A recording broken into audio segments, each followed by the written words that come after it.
bastante ênfase, todos nós sabemos, né? Todos juntos o louvemos, grande Salvador e Redentor. Glória a Deus. Pode ir.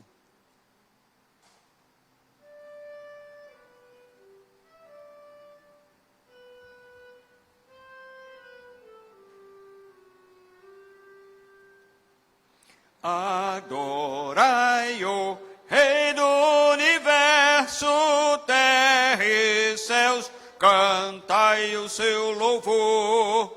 Todo ser no grande mar submerso, louve o dominador. Todos juntos o louvemos, grande Salvador e Redentor. Todos o louvemos, régio dominador. Adorai-o, anjos poderosos, vós que sua glória contemplai, vós remidos, já vitoriosos, graças rendei-lhe mais. Todos juntos o louvemos, grande Salvador e Redentor. Todos o louvemos, régio dominador. Sol e lua, coros estelares, sua majestade anunciai. Hostes grandes, centos de milhares, o seu poder mostrai. Todos juntos o louvemos, grande Salvador e Redentor. Todos o louvemos, régio dominador. Ventos, chuvas, raios, trovoadas, revelai o forte Criador. Vós dizeis, ó serras elevadas, quão grande é meu Senhor. Todos juntos o louvemos, grande Salvador e Redentor. Todos o louvemos, régio dominador. Altos cedros, grama verdejante, esta sinfonia aumentai. Vós vermes, todo ser gigante, gratos a Deus louvai. Todos juntos o louvemos,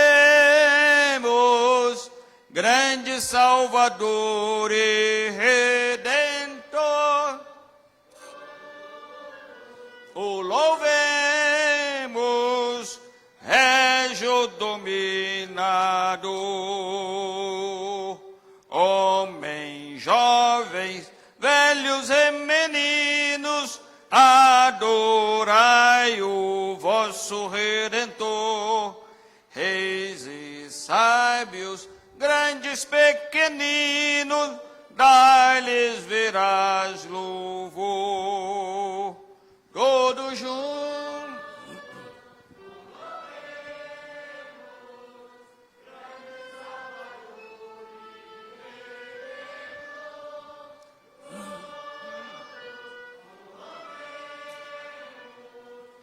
régio dominador. Aleluia. Ainda o hino 225, 225. Glória a Deus. Na batalha contra o mal, ser valente. Glória a Jesus.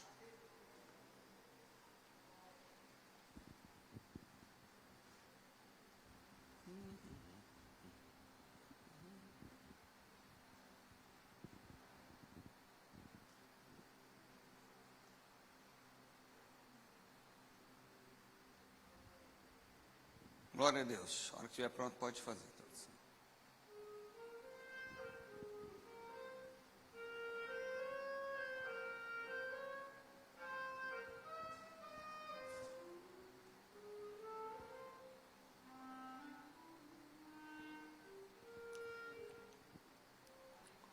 Na batalha contra o mal, ser valente, segue em marcha triunfal, ser valente. Olha o alvo que é Jesus, que a vitória nos conduz. Oh, não deixe sua luz, ser valente,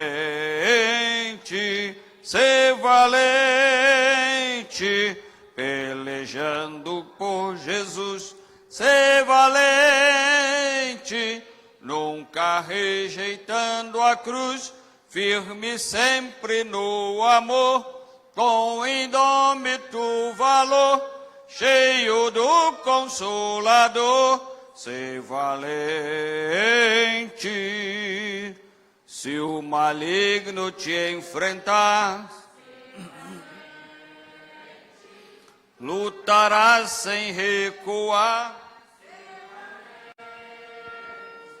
Seja aqui ou onde for, escudado no Senhor, mostrarás o teu valor. Ser valente, ser valente, pelejando por Jesus.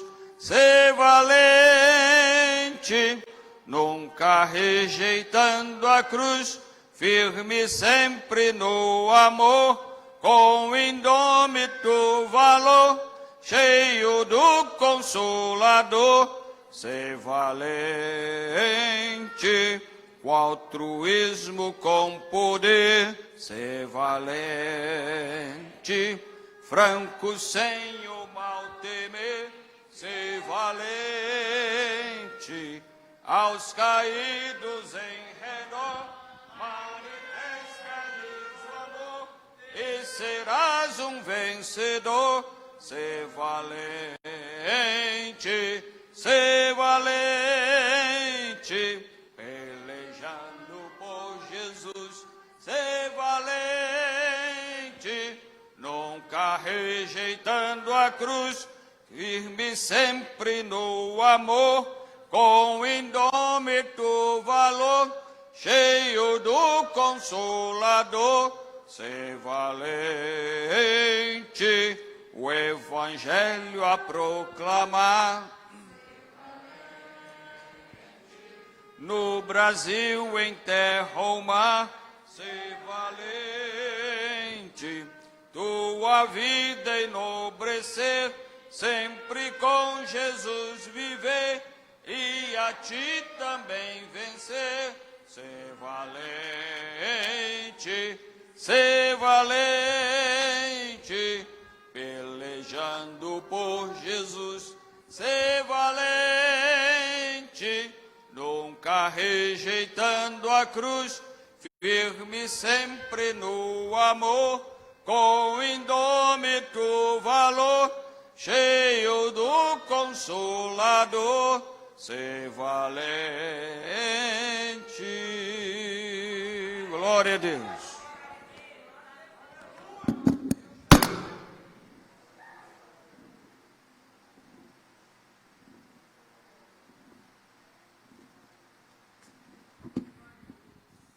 Ainda bem que foi só um tombo, não quebrou.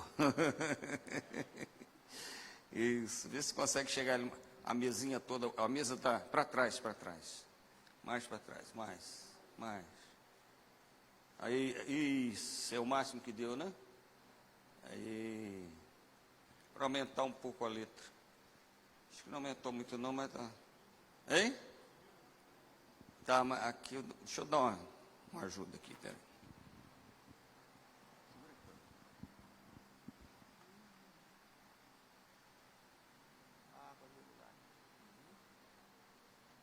Ótimo, vamos aumentar um pouquinho aqui a letra. Graças a Deus por estarmos aqui, juntamente com os irmãos, neste culto abençoado de leitura da Bíblia, entendimento da palavra de Deus. Hoje, eu já vi essa matéria aí, mas hoje eu recebi do irmão Júlio uma matéria que está correndo aí na internet, e eu não gosto muito de dar essas notícias sem a gente ter uma confirmação, mas já consultei outros sites, inclusive internacionais, que estão dando uma notícia muito, no mínimo, curiosa. É que o Papa está estudando um meio de substituir a Bíblia. Alguém já ouviu falar nisso? Ah, o irmão lá já viu, esse aqui também já. E na reportagem a justificativa é porque muitas coisas na Bíblia estão fora de contexto. Então estão tentando fazer uma Bíblia para agradar crentes e ímpios. Então na justificativa ali da matéria, diz, porque hoje fica muito difícil falar em adultério. Ah, é? Então vai tirar isso da Bíblia nova? Então, muita coisa está para acontecer. Você que tem a sua Bíblia aí, ama ela, estuda ela, que daqui a uns tempos, e quando o anticristo voltar, isso é uma opinião minha, voltar não vier, quem quiser seguir, vai ter que seguir pela Bíblia nova.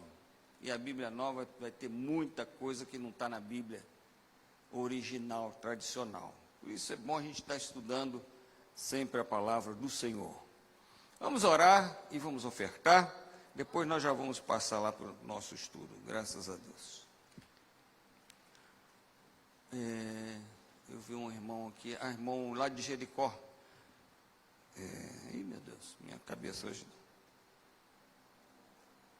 Fala o nome dele. Gilberto, isso, irmão Gilberto.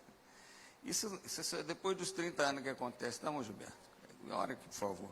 Orar pelas ofertas, depois nós vamos ofertar, Senhor. Soberano Deus, eterno, poderoso Pai, ó Deus, neste momento, Senhor, queremos te agradecer por mais esse dia, por tudo que o Senhor tem nos dado, nos fornecido. Somos gratos a Ti, Senhor, porque tudo que nós temos foi o Senhor quem nos deu. E por isso, ó Deus, com alegria no nosso coração, com prazer, nós iremos contribuir para a obra do Senhor. Que o Senhor venha recompensar a cada um, Senhor, segundo a sua semente, em nome de Jesus. Amém. Graças a Deus. Glória a Deus. Podemos assentar? Vamos ofertar. E logo depois nós vamos abrir a Bíblia Sagrada. Eu vou deixar os anúncios para fazer no final. Depois a gente finalizar, a gente desliga a internet e vai fazer os avisos. Internet é uma bênção, mas tem coisas que são particulares da igreja que a gente precisa preservar, né? Para dar um bom entendimento, nada demais, mas algumas coisas a gente precisa conversar como família. Glória a Jesus. Deus abençoe os irmãos que têm contribuído, cooperado para a obra de Deus. A situação mais difícil a gente vê que já passou, mas ainda tem muitas dificuldades, ainda tem muitos irmãos desempregados, ainda tem pessoas dependendo ainda do recurso dos R$600, que a gente sabe que não resolve, né? E Deus está abençoando. Graças a Deus. Senhor Deus, muito obrigado pelas ofertas que o teu povo tem trazido à tua casa. Retribui a cada um segundo a tua justiça, bondade e misericórdia. Em nome de Jesus. Amém. Glória a Deus.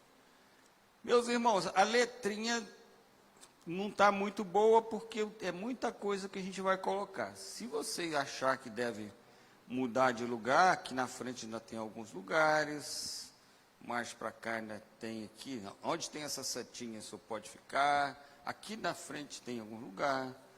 É mais para você visualizar melhor. Mas se você achar que aí está bom, também fica à vontade. Aqui, ó.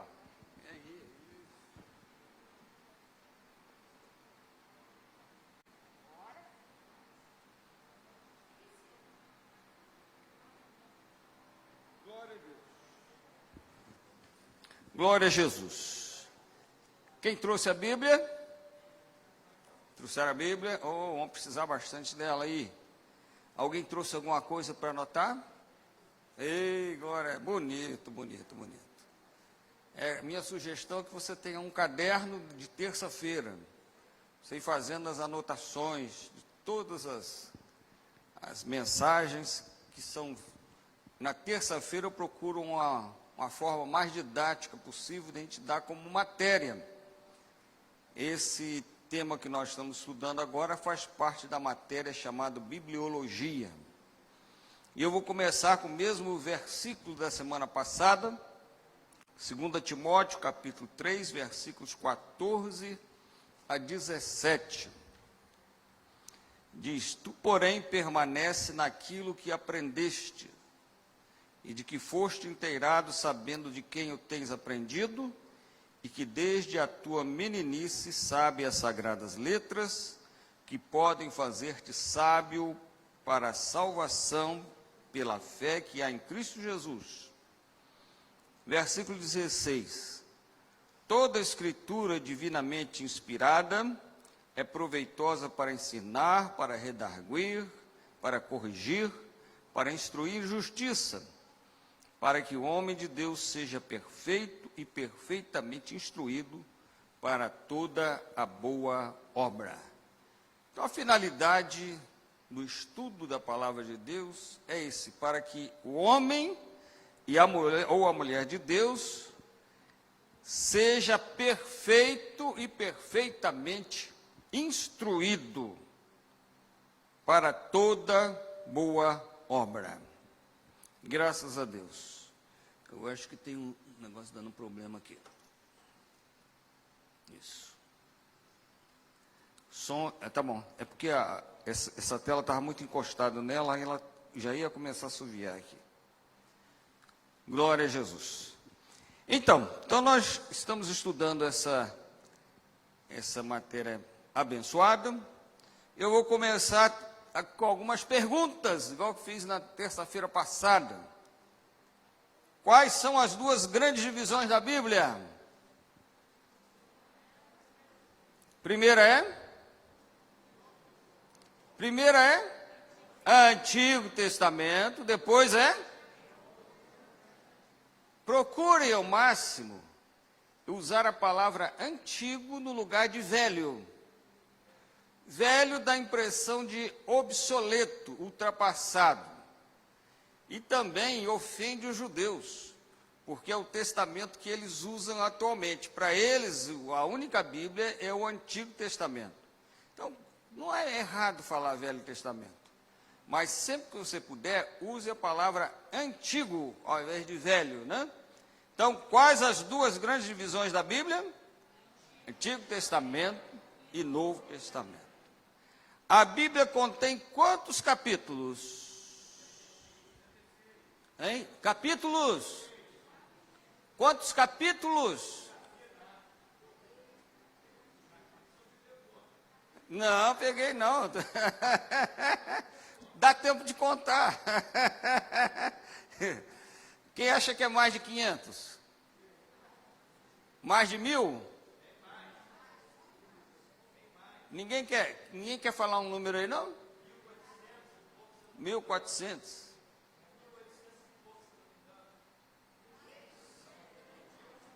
Aí você foi longe, né? A Bíblia contém 1189 capítulos. Alguém tem máquina aí de calcular? Tem. No celular tem. Divide esse número por 365. Vamos fazer uma continha aí? Eu até tinha esquecido dessa conta.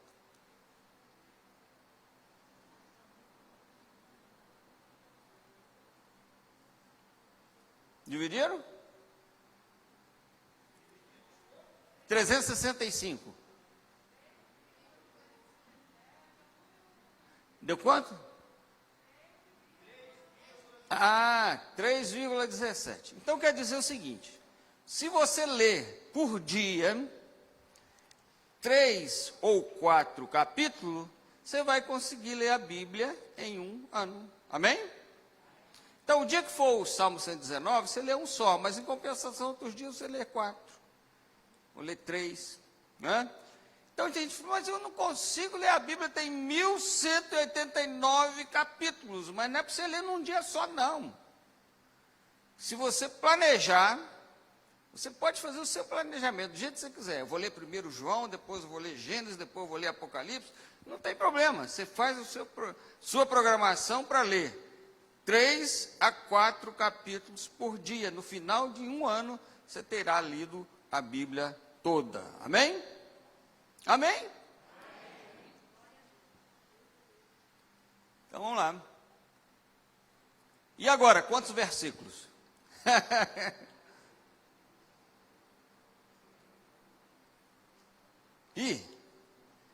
Capítulos são 1189. E versículos? Você tem que conhecer a sua Bíblia, hein? Olha o númerozinho aí. Quem consegue ler lá atrás? Lê para mim. 31.173. Então, se você quiser ler por versículo, faz a conta aí. Divide por 365. Você fala, não, mas tem capítulo maior do que o outro, um menor, então eu vou ler por versículo. 31.173 dividido por 365. 75? 85 versículos por dia. Você lê a Bíblia o ano todo. Então você pode escolher. Ou ler 4 capítulos, ou ler 85 versículos. Durante um ano você vai ler a Bíblia Sagrada. Quantas menções há na Bíblia do nome de Deus em todas as suas formas? Deus, Senhor, Pai da eternidade, eterno, etc. Quantas menções há na Bíblia do nome de Deus? Alguém sugere?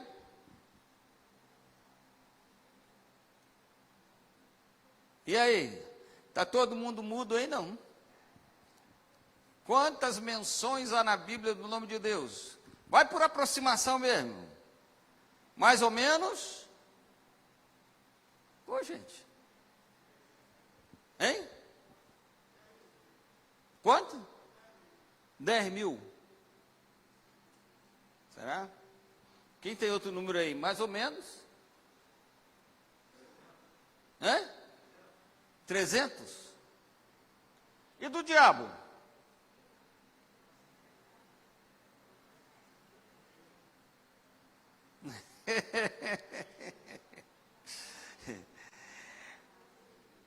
A Bíblia menciona o nome de Deus cerca de 8.000 vezes. Quase o senhor acertou. Falou 10.000, é isso, 8.000 vezes. E do diabo?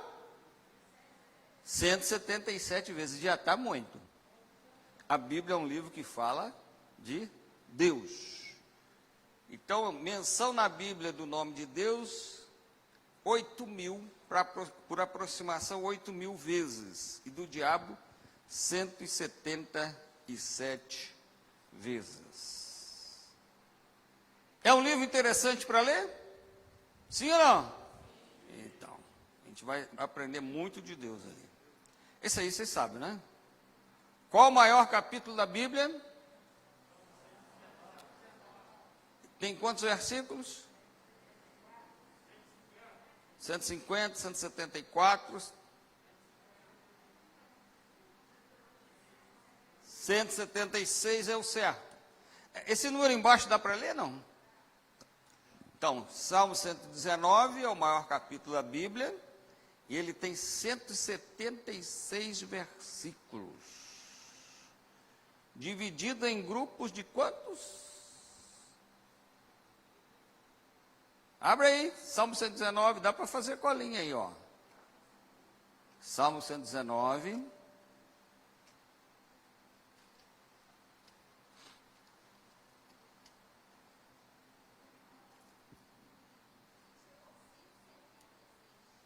(176), ele está dividido em grupos de 8 em 8. De quantos em quantos versículos? Ele está dividido em 8. Então, antes de começar o primeiro, tem escrito assim, Aleph. Antes de começar o 9, está escrito Bet. Alguém achou isso na Bíblia? Antes de começar o 17, está escrito Gimel. Antes de começar o 25, Dalet. Re. O que é isso? Hein? Temos que conhecer o alfabeto hebraico. No original, cada grupo de 8 versículos começa com uma letra do alfabeto hebraico. Só que na tradução, essa característica se perdeu. Como se perdeu? Um exemplo que eu uso sempre para dizer isso é como você diz amor em português. Escreve com a letra A, né? A de amor. É A de amor. Mas em inglês, como é que é? É L. É love. Nem tem A. Então, quando houve a tradução da Bíblia, perdeu-se ele chama de acróstico. Mas o Salmo 119, ele é dividido em grupos de 8 em 8 versículos, que os versículos começam com a letra Aleph. No outro começa com a letra Bet, que corresponde no português, letra A, letra B, letra C, letra D, até a letra Z. Tá certo? Muito bem, vamos em frente. Esse aqui vocês sabem. O Antigo Testamento tem quantos livros históricos? Esse nós falamos terça-feira. Quantos livros históricos?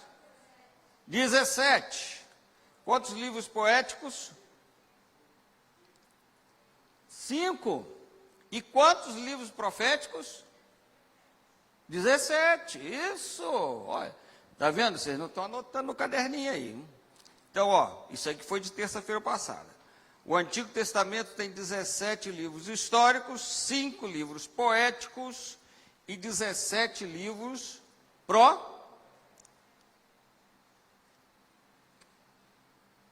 Hoje nós vamos aprofundar um pouquinho mais.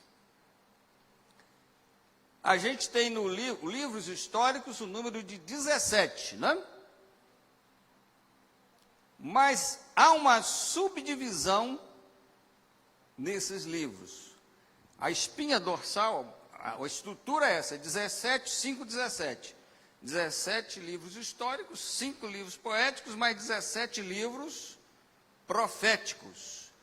Dentre os históricos, os 5 primeiros são chamados de Pentateuco. Quem sabe o que quer dizer Pentateuco?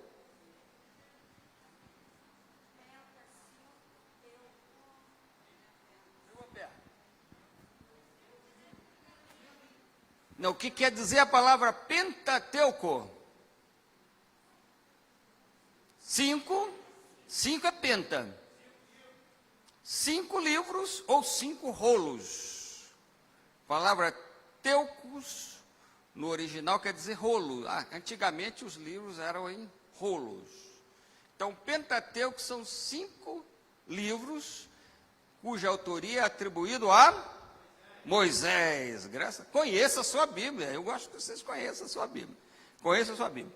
Então, os 5 primeiros livros dos livros históricos, que são 17, os 5 primeiros são chamados também de Pentateuco. Quais são eles? Gênesis, Êxodo, Levítico, Números, Deuteronômio. Moisés só escreveu isso?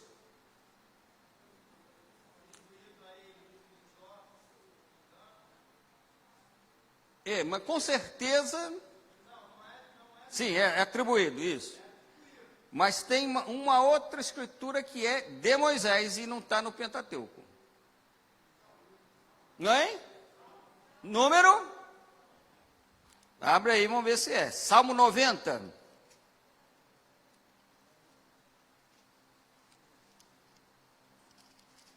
Salmo, abre a sua Bíblia aí, gente, eu quero que você veja.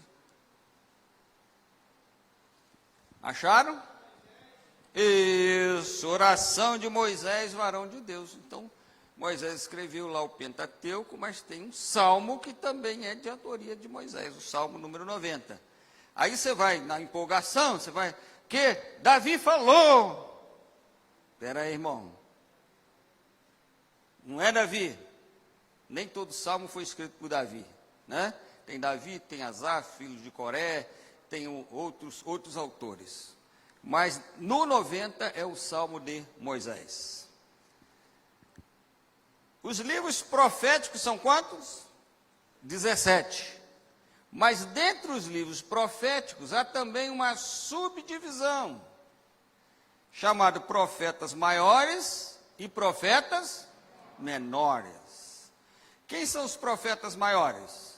Isaías, Jeremias, Lamentações, Ezequiel e Daniel. Por que profetas maiores?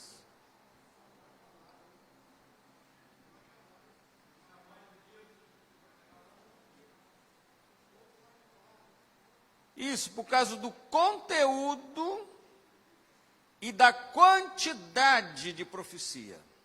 Certo? São chamados maiores.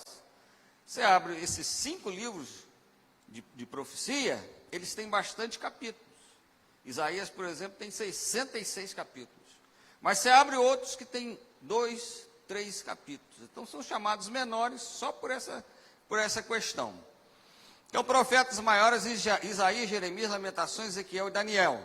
E profetas menores, Oséias, Joel, Amós, Obadias, Jonas, Miqueias, Naum, Abacuque, Sofonias, Ageu, Zacarias e Malaquias. Esses são os profetas chamados profetas menores. Vamos para o Novo Testamento.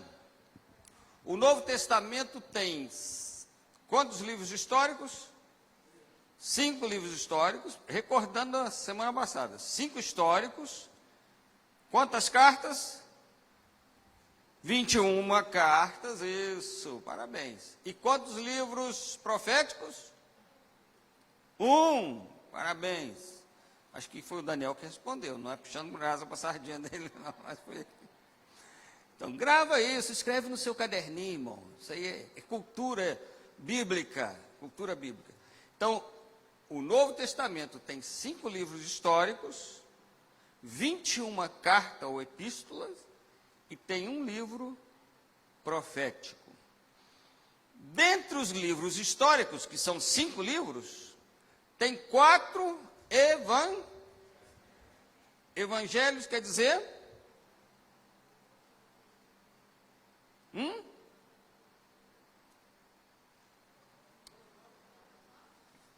Como é que é?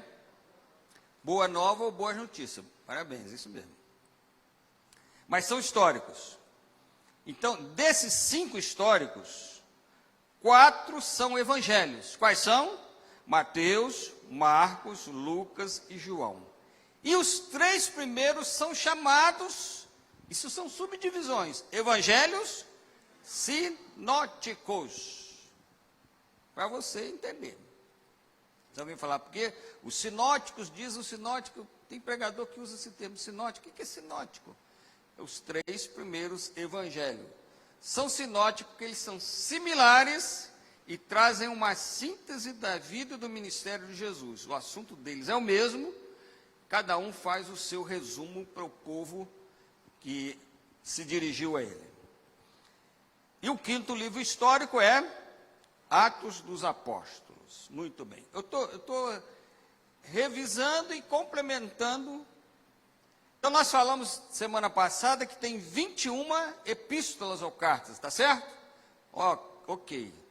Agora, essas 21 epístolas, elas têm uma divisão também. As 9 primeiras são epístolas às igrejas, ou dirigida às igrejas. Paulo falando à igreja, então você não vai lá para o Apocalipse, você vai para logo depois de Atos, que é entre Romanos e 2 Tessalonicenses. Aí tem 9 livros, ou 9 cartas. Essas primeiras 9 cartas são chamadas cartas às igrejas, dirigidas às igrejas de Roma, aos romanos, de Corinto, aos coríntios, de Tessalônica, Tessalonicenses, de Filipos, filipenses, e por aí vai. Esqueci de mais alguma aí, mas acho que faltou alguma aí, você que está com o índice aí. Depois das cartas dirigidas às igrejas, vem cartas dirigidas a pessoas. Então, a Bíblia, você vê que a Bíblia é toda didática, que a gente não parou para pensar nisso, né? Vem as cartas dirigidas a indivíduos, que também são chamadas cartas pastorais, de pastor para o discípulo. Então, vai de 1 Timóteo até Filemão, são 4 cartas chamadas pastorais. E tem uma carta que é dirigida aos cristãos hebreus. Hebreu e judeu é o mesmo contexto. Os crentes judeus que se converteram em todo o mundo. Então foi escrita uma carta aos hebreus. A autoria é desconhecida, fala-se que foi Paulo que escreveu, por causa da linguagem, por causa dos assuntos, etc, etc, mas não há comprovação. Então, ela ainda continua sendo uma carta sem autor conhecido, mas dirigida aos hebreus. E depois vem 7 dirigidas a todos os cristãos. A gente chama de epístolas universais. Epístola universal de Pedro, Epístola universal de Tiago, Epístola universal de Judas, Epístola universal de João. Tem algumas que têm 1, 2 ou 3 cartas, né? Então, indistintamente também chamada epístolas universais, de Tiago a Judas. Pode cair na prova? Pode cair essa matéria na prova? Vamos lá. A importância da Bíblia, isso aqui é para a gente falar, decorar e achar alguns versículos aí. Que está em vermelho aí, 1, 2 e 3, estudar a Bíblia é uma, mais uma vez,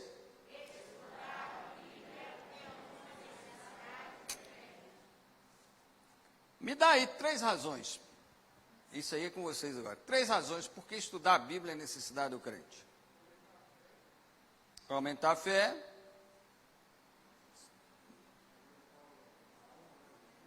isso, alimentar a alma, mas está faltando mais alguma coisa. Conhecimento,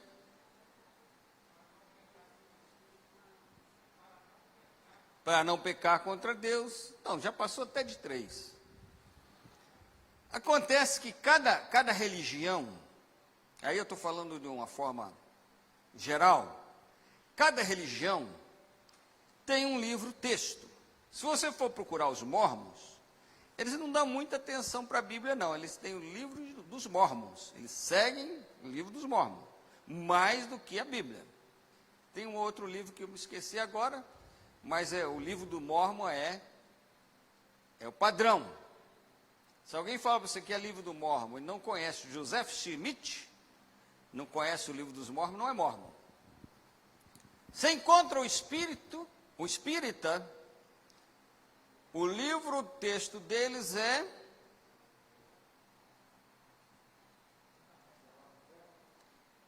a Bíblia segundo Allan Kardec. Eles chamam até de Bíblia, Evangelho. Mas o foco deles são os fundadores do Espiritismo. Até lê a Bíblia e tiram coisas da Bíblia, mas o principal é os escritos de Kardec. Se você pegar aí como é que chama?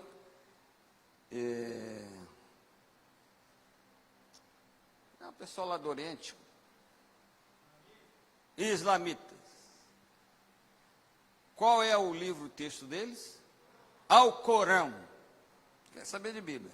Sabia que o Alcorão tem muita coisa que tem na Bíblia? E a Bíblia tem muita coisa que tem no Alcorão? É uma confusão que se faz. Por exemplo, a história de Abraão tem na Bíblia e tem no Alcorão. Os islamitas são também descendentes de Abraão por um outro ramo, de Ismael, os ismaelitas. Então, a gente precisa ficar bem atento e precisa ler a Bíblia, porque quem diz que é crente tem que conhecer a Bíblia. Para ter fé, como disse o irmão, para guardar no coração, mas, sobretudo, para fundamentar a sua fé. E aquilo que eu estava falando, o irmão Júlio ainda não tinha chegado, ele mandou para mim hoje uma notícia. Estão querendo e vão conseguir fazer uma Bíblia diferente da Bíblia que nós conhecemos. Então, guarda bem, não só no coração, mas guarda bem esse volume que você tem, daqui uns dias isso vai ser raridade. Espero que seja depois que Jesus voltar. Isso é uma preparação para o anticristo. Está preparando uma religião universal, rasa, assim que todo mundo vai aceitar. Então vai ter uma Bíblia só que os hinduístas vão aceitar, os islamistas vão aceitar, os espíritas vão aceitar, todo mundo vai aceitar. O Papa, inclusive, está envolvido nesse grande projeto de uma Bíblia diferente, estão chamando de Bíblia atualizada. Mas a Bíblia Sagrada continua sendo a nossa regra de fé e prática. Segundo lugar, importância da Bíblia. Conhecemos Deus pelos relatos da Bíblia. Agora vamos abrir a Bíblia. Êxodo capítulo 17, versículo 4 e Êxodo 4, verso 27. Êxodo capítulo 17.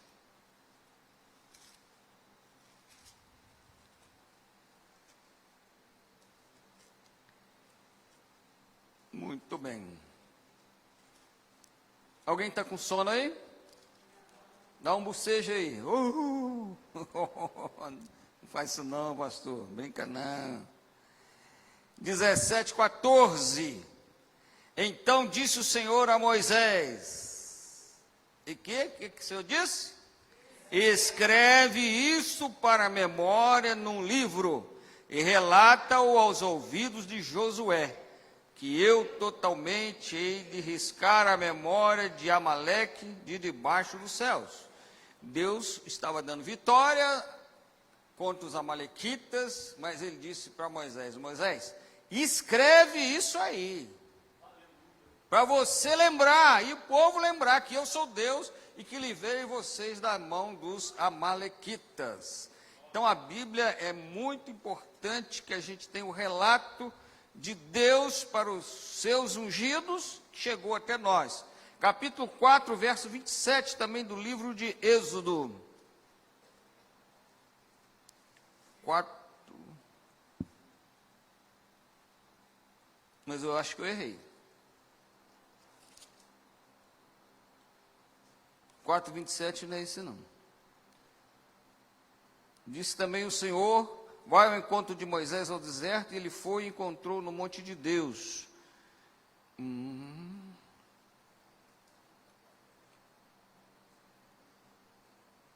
Não, eu, na hora de anotar aqui, eu peguei errado. Mas na sequência aqui você vai encontrar o seguinte, e Arão falou todas as palavras que o Senhor falara a Moisés, e fez os sinais perante os olhos do povo. E o povo creu e ouviram que o Senhor visitava os filhos de Israel, que via sua aflição, inclinaram-se e adoraram. Mas tem uns versículos na Bíblia, por exemplo, um dos que nós lemos na semana passada, que diz, examinai as Escrituras, porque cuidais ter nelas a vida eterna, e são elas quem de mim testificam.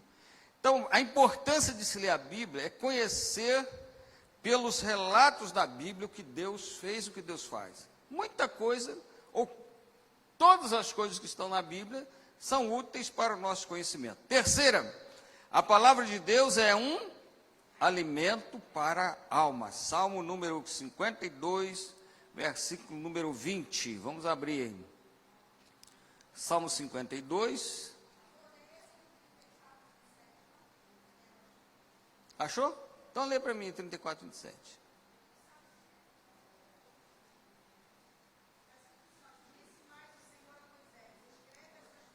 É esse. Obrigado, Daniel. É isso. Isso. A gente, na hora de digitar, às vezes engole um númerozinho aí fica perdido. É esse mesmo. É Êxodo 34, 27. Vamos lá. Voltando aí no azulzinho. Êxodo 30. Isso. Disse mais o Senhor a Moisés: escreve estas palavras, porque conforme o teor destas palavras, tenho feito concerto contigo e com Israel. Então, a importância da Bíblia é conhecer os relatos e as ordens de Deus. Salmo 52, verso 10. Alguém já achou? Ei, meu irmão, hoje eu estou ruim, hein? Deixa eu achar aqui. Arrumar um digitador para mim. Eu vou achar aqui para você. Salmos. Aí você aproveita e corrige aí.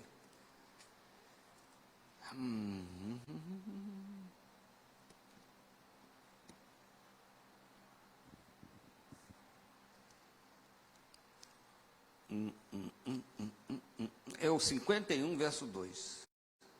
É que na hora de ler aqui, eu li o... Cria em mim, ó Deus, um coração puro e renova em mim um espírito reto. Alimento para a alma, coração, alma, espírito reto. Salmo 119, verso 25.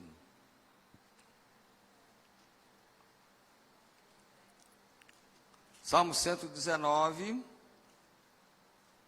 versículo. Isso, então alimento para a alma. A minha alma está pegada ao pó. Vivifica-me segundo a tua palavra. Então a palavra de Deus é alimento para o nosso interior, para a nossa alma. Vou ver se eu acertei aqui o 135. 135.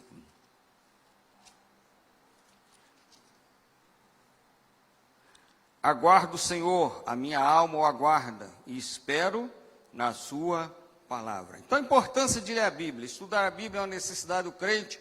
Conhecemos Deus pelos relatos da Bíblia. A palavra de Deus é alimento para a alma. Crer em Deus vem da palavra, das Escrituras. Romanos 10, 17. A fé vem pelo ouvir e o ouvir pela palavra de Deus. Esse eu sei de cor. Você também sabe, né? Muito bem. Então, nós falamos na semana passada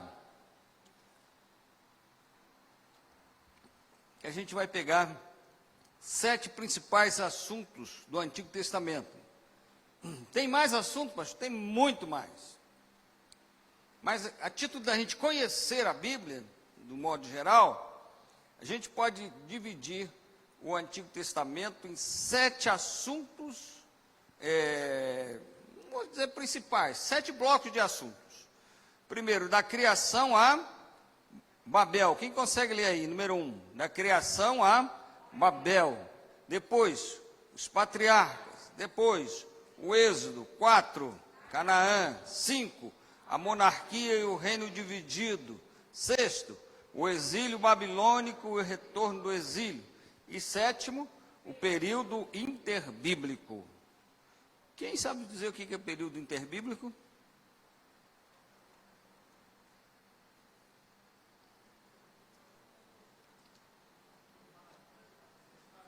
Isso, o espaço. Abra sua Bíblia aí em Malaquias, capítulo 4, versículo 6.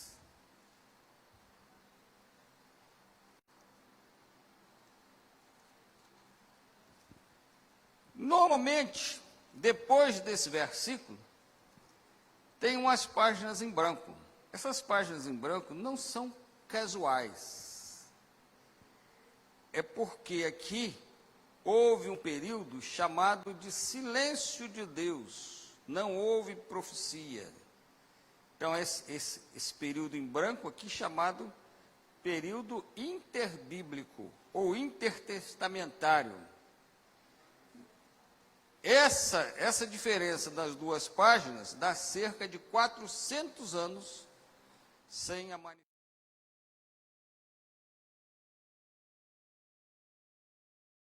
Dentro dessa página branca tem também, a gente vai ver. Hoje nós vamos começar falando sobre, conhecendo um pouco a história da criação a Babel. Vamos ser um pouquinho mais rápido? Ser um pouquinho mais rápido, senão a gente vai ficar aqui a noite toda. Então,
primeiro dia, criação da luz.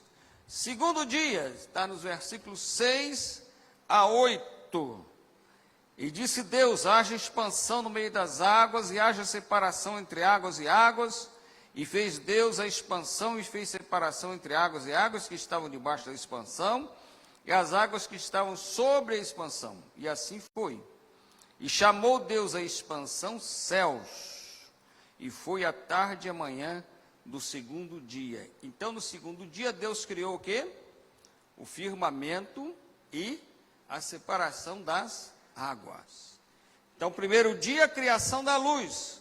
Segundo dia, criação do firmamento e das águas. Terceiro dia, alguém consegue ler ali? Criação da flora. Tudo que dá na terra, flor, fruto. Versículos 9 a 13. E disse Deus, ajunte-se águas debaixo do céu num lugar, e apareça a porção seca. E foi, e chamou Deus a porção seca de terra, e ao ajuntamento de águas chamou mares, e viu Deus que era bom. E disse Deus, produza a terra erva verde, erva que dê semente, árvore frutífera que dê fruto segundo a sua espécie, cuja semente esteja nela sobre a terra, e assim foi. E a terra produziu erva dando semente, conforme a sua espécie, e árvore frutífera, cuja semente está nela, conforme a sua espécie, e viu Deus que era bom. E foi a tarde e a manhã do dia terceiro. Então, no dia terceiro, a criação da flora. No quarto dia, criação do sol, lua e das estrelas. Versículos 14 a 19. E disse Deus: haja luminares na expansão dos céus, para haver separação entre o dia e a noite, e sejam eles para sinais e para tempos determinados e para dias e anos. E sejam para luminares na expansão dos céus, para iluminar a terra, e assim foi. E fez Deus os dois grandes luminares, o luminar maior para governar o dia, e o luminar menor para governar a noite, e fez as estrelas. E Deus os pôs na expansão dos céus para iluminar a terra, e para governar o dia e a noite, e para fazer separação entre a luz e as trevas, e viu Deus que era bom. Então, quarto dia. No quinto dia, criação dos peixes e das aves. Está entre versículos 20 e 23. Produzam águas abundantemente, répteis de alma vivente, e voem sobre as aves sobre a face da expansão dos céus. E Deus criou as grandes baleias e todo réptil de alma vivente que as águas abundantemente produziram, conforme as suas espécies, toda ave de asas conforme a sua espécie, e viu Deus que era bom. E Deus os abençoou, dizendo: frutificai, multiplicai-vos e enchei as águas nos mares, e as aves se multipliquem na terra. E foi a tarde e a manhã do dia quinto. E no sexto dia, Deus criou os animais terrestres e pessoas, né? E disse Deus: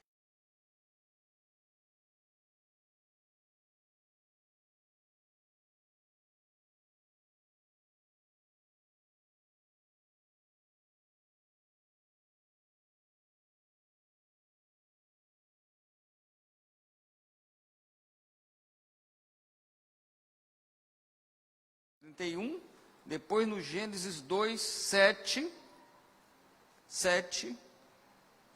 até o 20. No 7 diz: e formou o Senhor Deus o homem do pó da terra, e soprou em seus narizes o fôlego de vida, e o homem foi alma vivente.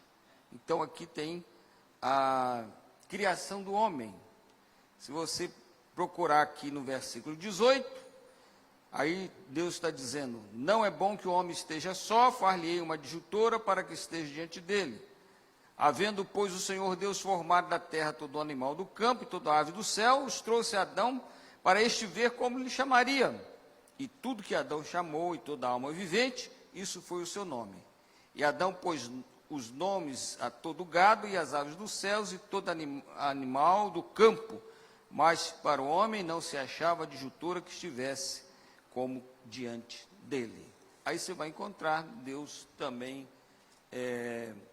formando a mulher. Muito bem. No capítulo 2, versículo 2 também diz: e havendo Deus acabado no sétimo dia sua obra que tinha feito, descansou no sétimo dia e de toda a sua obra que tinha feito.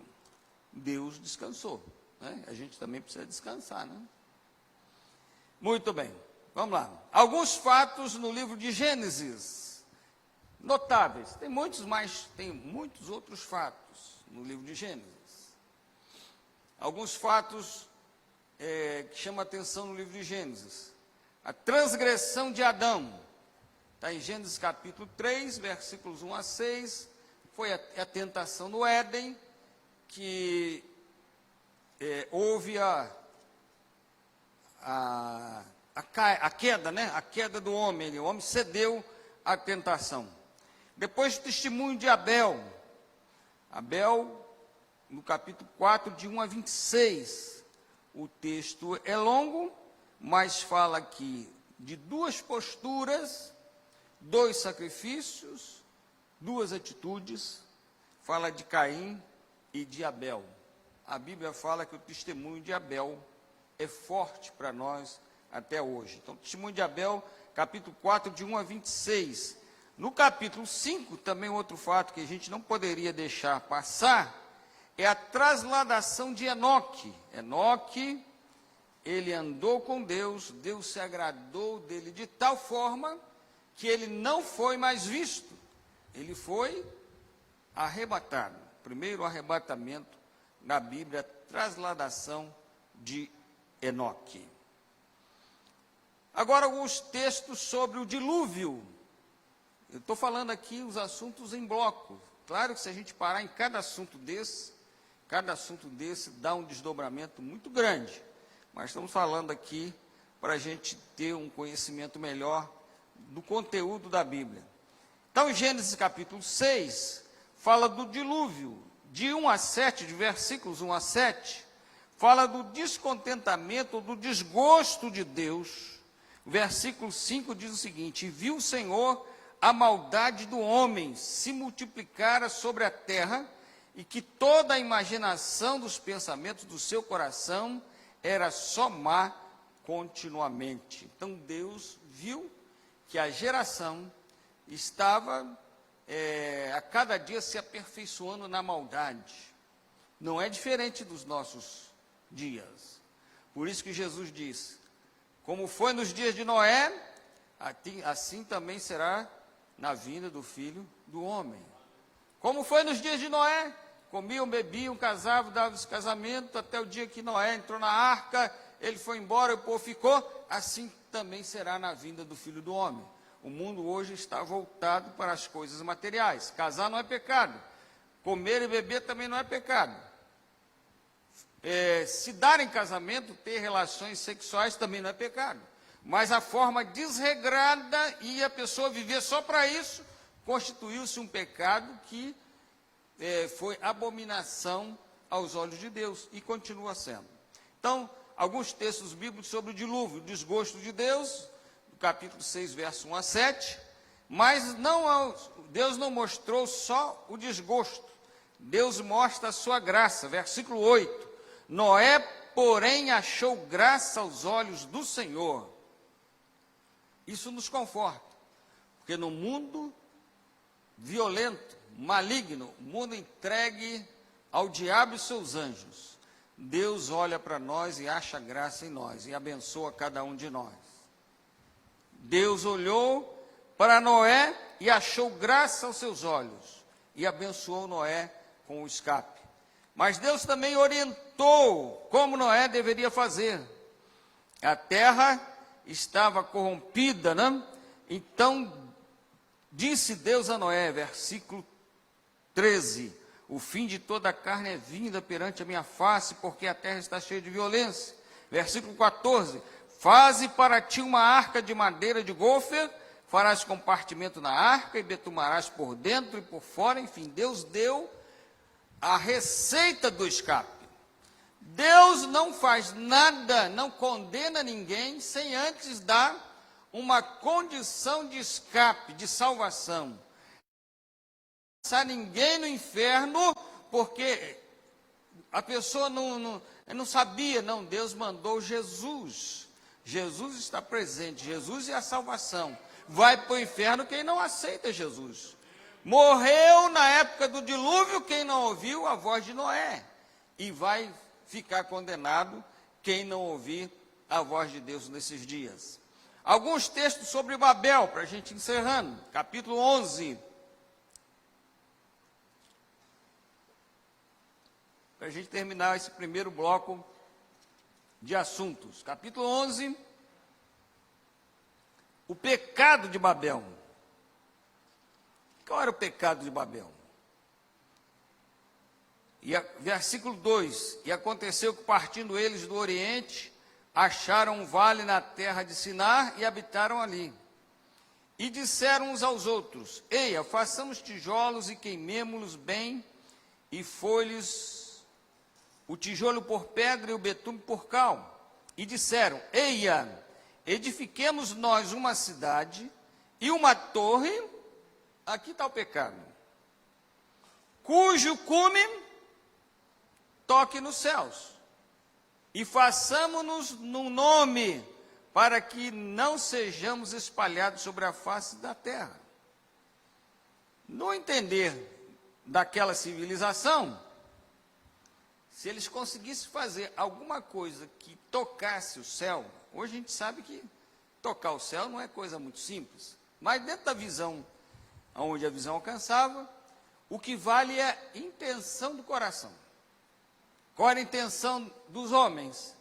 Era fazer uma grande torre e dali governar a todos. Dizer, agora quem governa não é Deus, agora nós que governamos, nós estamos tendo uma visão geral de tudo. Isso constituiu-se abominação aos olhos de Deus. O que Deus fez? Vou dar uma lição nessas pessoas. Confundiu a língua deles. Daí veio a origem de todas as línguas do planeta. Um pedia tijolo, o outro... O que ele está falando? Não, água. Ninguém entendeu mais nada. Deus paralisou aquele intento humano de ser tão grande quanto Deus. Então, houve essa condenação do povo. Versículo 5. Então desceu o Senhor para ver a cidade e a torre que os filhos dos homens edificavam. E disse, eis que o povo é um, todos têm a mesma língua, e isto é o que começaram a fazer. E agora não haverá mais restrição para tudo que eles intentarem fazer. Deus estava vendo que o homem estava usando todas as condições favoráveis, não para agradar a Deus, mas para se reunir num grande grupo para até atentarem contra Deus. Então Deus permitiu, ou Ele mesmo fez, essa confusão das línguas. Amém, meus irmãos? No próximo culto a gente continua com outros temas, né? Próximo culto nós vamos falar sobre os patriarcas. É uma história grande que nós vamos tentar resumir, mas se não der para a gente falar tudo numa terça-feira, a gente divide em 2 blocos. A gente vai falar sobre os patriarcas. Deus nos abençoe, que nos ajude a entender a sua palavra. Então nós falamos hoje da criação a Babel. O próximo tema será os patriarcas, depois Êxodo, depois Canaã, depois a monarquia e o reino dividido, o exílio babilônico e o retorno do exílio, e o 7º período interbíblico. Depois a gente entra no Novo Testamento. O Novo Testamento tem 2 grandes divisões, que é a vida e o ministério de Jesus, juntamente com a igreja, e depois, a vida e o ministério de Jesus, e depois a vida da igreja, que também é uma história grande, mas a gente vai aqui fazer uma síntese para a glória do nome do Senhor. Deus nos abençoe. Eu queria pedir a câmera aqui, isso, pode encerrar aqui para mim, isso. O irmão aí da internet, encerra também aí a transmissão. Só encerrar a transmissão.